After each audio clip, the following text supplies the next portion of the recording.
একের পর এক রাজ্য সরকারের বিরুদ্ধে বোমা ফাটাচ্ছেন অধীর চৌধুরী। রবিবার প্রাক্তন প্রদেশ কংগ্রেসের সভাপতি অধীর চৌধুরী বলেন, দেউচা পচামিতে শিল্প স্থাপনের নামে বাংলার মানুষকে ধোঁকা দিচ্ছেন মমতা বন্দ্যোপাধ্যায়। কে করবে জানা নেই, উপরের ব্যাসল্ট লেয়ার সরাতে কত খরচ হবে কেউ জানে না। এ নিয়ে শ্বেতপত্র প্রকাশের দাবি জানান অধীর। দালাল মালাল ধরে একটা কমিটি তৈরি করেছে, তাদের আদিবাসীদেরও ঢুকিয়েছে, পয়সা করে দিয়ে ম্যানেজ করেছে। এতদিন বলছিল জমি অধিগ্রহণ হলে সবকে চাকরি দিব। দেখো, এতদিন বলেছিল জমি অধিগ্রহণ হলে সবকে চাকরি দিব, আজ বলছে জমি অধিগ্রহণের দরকারই নেই। তার মানেটা কি? তো দেউচা পাচামিটা হচ্ছেটা কি তাহলে? বিনা জমি অধিগ্রহণে দেউচা পাচামি হয়ে যাবে একটা কয়লা খনি। আবার বলছি এশিয়া সব থেকে বড় কয়লা খনি।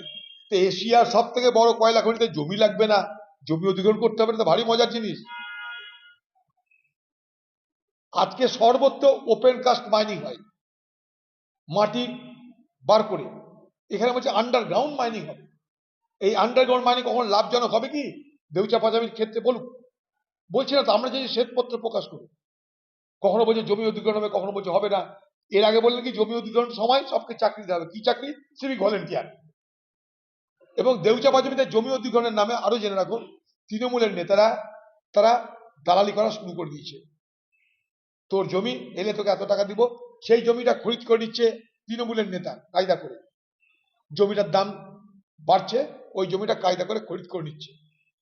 এবার সেই জমিটা যখন অধিগ্রহণ করার পর যে ক্ষতিপূরণের টাকা পাবে, তখন সে তৃণমূলের নেতা পাবে। তার আগে জমিগুলোকে ম্যানেজ করে নিচ্ছে আদিবাসীদের কাছ থেকে চুপকি দিয়ে ভড়কি দিয়ে। এই চলছে গোটা দেউচা পাচামিতে। যে মুখ্যমন্ত্রী মমতা ব্যানার্জি শিল্প স্থাপনের নামে ভোটের আগে আরেকবার বাংলার মানুষকে ধাপ্পা দেওয়ার চেষ্টা শুরু করে দিয়েছে। বিশেষ করে বাংলার বেকার যুবকদেরকে ধাপ্পা দেওয়া শুরু করে দিয়েছেন। এইরকমই কয়লা খনি নিয়ে আসছে। কয়লা খনি থেকে বিদ্যুৎ হবে, বিদ্যুৎ থেকে তোমাদের ঘরে ঘরে চাকরি যাবে।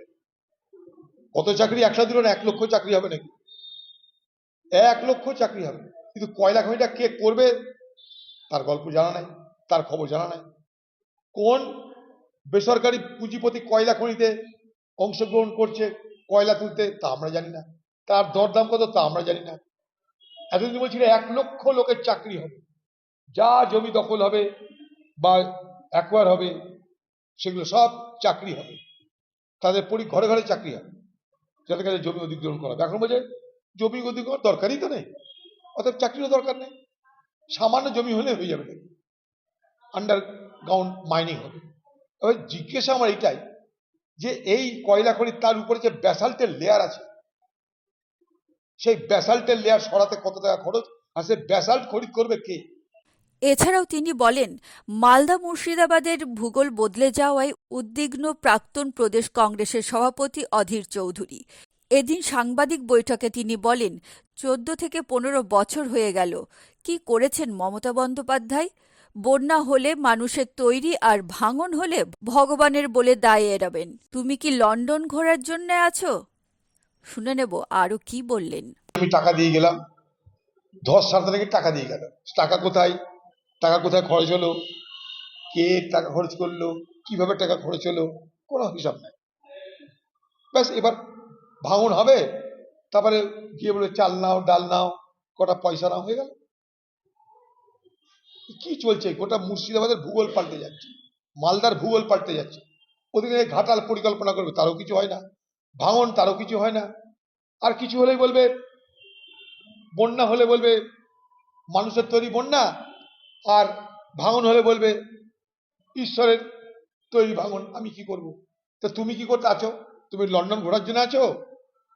তুমি লন্ডন ঘুরতে যাচ্ছ, আর ভাঙনে মানুষ মরছে, মন্দির মসজিদ ঘর বাড়ি সব ডুবে যাচ্ছে, মুর্শিদাবাদের ভূগোল পাল্টে যাচ্ছে। এত বছরে 14 বছর 15 বছর তো ক্ষমতা আছে, কোন রকম দৃষ্টান্ত দেখাতে পেরেছে? চেষ্টা কোনদিন করেছে বলুন যে হ্যাঁ আমরা এইভাবে দীর্ঘস্থায়ী পরিকল্পনা করে ভাঙন ঠেকাবো? কোনোদিন ভেবেছে কি এই সরকার? এখনই বলবে কেন্দ্র দেয় না, কেন্দ্র বলবে রাজ্য দেয় নারী। সরকার যাদের তাদেরকে উদ্যোগ নিতে হবে আগে, কেন্দ্র কাছে টাকা আদায় করতে হবে। এতগুলো তোমাদের এমপি দিল্লিতে অনশন অবস্থান হয় না কেন? টাকা আদায়ের জন্য, ভাঙন ঠেকানোর জন্য দিল্লিতে আন্দোলন হচ্ছে না কেন? কারণ ওরা জানে মুর্শিদাবাদ মালদা ভোগে যাক বয়ে গেছে। এখানে ভোট আসবে, আমরা এনআরসি নিয়ে আসবো, ভোট নিয়ে চলে যাবো, তাতে ভাঙন হোক মরণ হোক, হয়ে গেছে, ভোগে যা।